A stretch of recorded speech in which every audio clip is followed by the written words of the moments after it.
Hello everyone from Old Trafford. Got them tourists behind me, man. Loads of them. But this is what happens when you become a gigantic club, because let's face it, Man United are, and you attract tourists like this.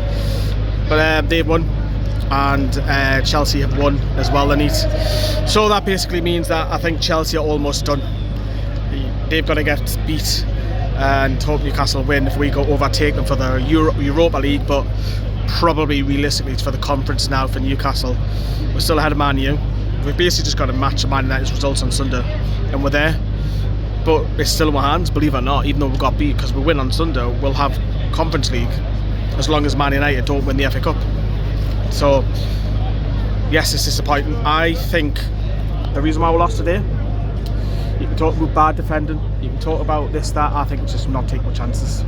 I think it's down to that.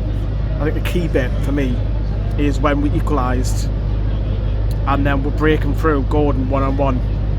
Squares it, Isak, he's got to score.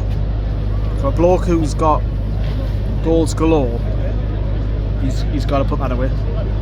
For me, that's the crucial chance. Obviously, you can talk about, you know, the Onana save and the Joe Linton header and the shot that went across, the shot cross that went across and it just missed. You can talk about these chances, but for me, that moment, that was key for me. Obviously, we knew that Livramento wasn't playing. I was a tad surprised. I thought Pope would come in. I don't think Pope's going to play this season. For me, on Sunday, play Pope, play Joe Linton, play your stronger side, go for it. Because the owners, Newcastle owners, want European football. In the Conference League, if Newcastle were to qualify for that, would be very much what favourites, first, second favourites. And it's a competition that West Ham won. So when you get to go to places probably that fans have never been to, because you'll have some remote countries, but we'll have to wait and see on what happens with that on Sunday. But going back to the neat, well, I think we started off well. I think we looked bright. We went 1-0 down, and it was very slow motion. I think it's stripped out who plays them on side. Again, I haven't seen any replays whilst doing this. Very slow motion where Kobe Mino puts it in, and I actually thought he was great tonight. You can see why he might be an England player of the Euros if Southgate actually puts his heat screwed on and takes him over Henderson. Look, 1-0, again I haven't seen it, but look, very slow mo. Can Newcastle go and score? We did eventually get the equaliser. It was great scenes. 1-1, great scenes in the way end of the corner, then the corner flag. And you're thinking, right, okay, 1-1, it'll stop Man United from actually catching us periods, regardless of what happens on Sunday. We had a lot of those, like as I say, that chance, the 1-1. We had a spell of chances, a flurry of chances. Didn't score. Man United hit well on the counter and scored 2-1. And it's a great hit, let's be honest.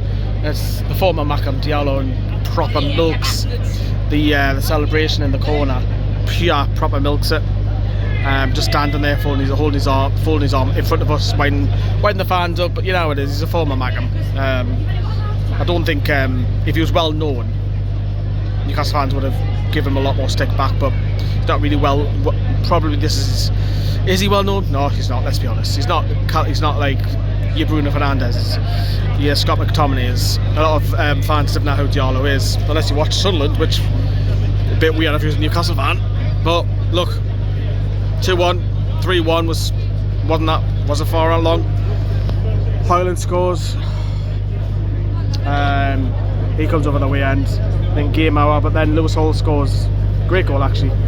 That's twice he scored here at Old Trafford. That's more than some of their players. 3-2. Can Newcastle make a chance in the last few minutes? In the dying minutes, they didn't. We went due into defeat. But yeah, I think it's just down to not taking chances. I really just think it's down to that.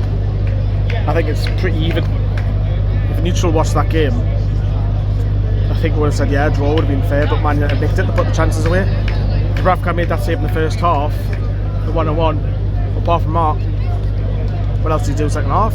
Man United put their chances away. We didn't. We were punished, and that's why they've won the game. So it's all to play for on Sunday. But anyways, love yous and leave. I've got the last word to come later.